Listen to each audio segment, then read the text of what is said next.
कराची गुल प्लाजा के सामने लापता अफराद के वरसा एहतजाज कर रहे हैं।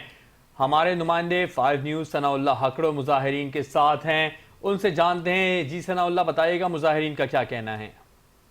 बिल्कुल गुल प्लाजा के सामने मौजूद हैं। यहाँ पर जो लापता अफराद हैं उनके लवाहिकीन यहाँ पर मुजाहरा कर रहे हैं और वो बाला अफसरान हैं उनसे मुतालबा कर रहे हैं कि इस वक्त वो शदीद गम में निडाल है। लापता अफराद जो है, किसी का भाई इधर गुम हो गया है तो किसी का जो है बेटी यहाँ पर नहीं मिल रही और उनके वर्षा यहाँ पर शदीद जो है परेशानी में मुब्तला है। आए इनसे हम गुफ्तगू करने की कोशिश करते हैं।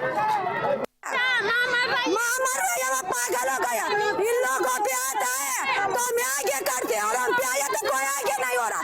6 दिन से बच्चा लापता है, हमारा बच्चा 6 दिन से लापता है।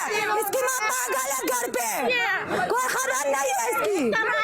इनको मलबा चाहिए, सोना चाहिए, पैसे चाहिए इनको। हमारा बच्चा दो, हमें पैसे नहीं चाहिए। हमें आखिरी बार हफ्ते वाली रात को वो रो पीट रहा है, हमें निकालो यहाँ से। कैसे ऐसा पता नहीं है इसका।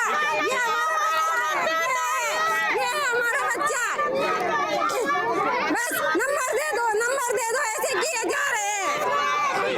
पर जो लापता अफराद के वर्षा से उन्हें हमने गुफ्तगू करने की कोशिश की। वो इंतहाई यहाँ पर गम में निडाले और परेशानी का उनको जो है ना शदीद सामना करना पड़ रहा है। उनका कहना है कि बाला अफसरान से उन्होंने मुतालबा किया है कि जल्द से जल्द जो उनके लापता अफराद है उनको ढूंढा जाए। जी।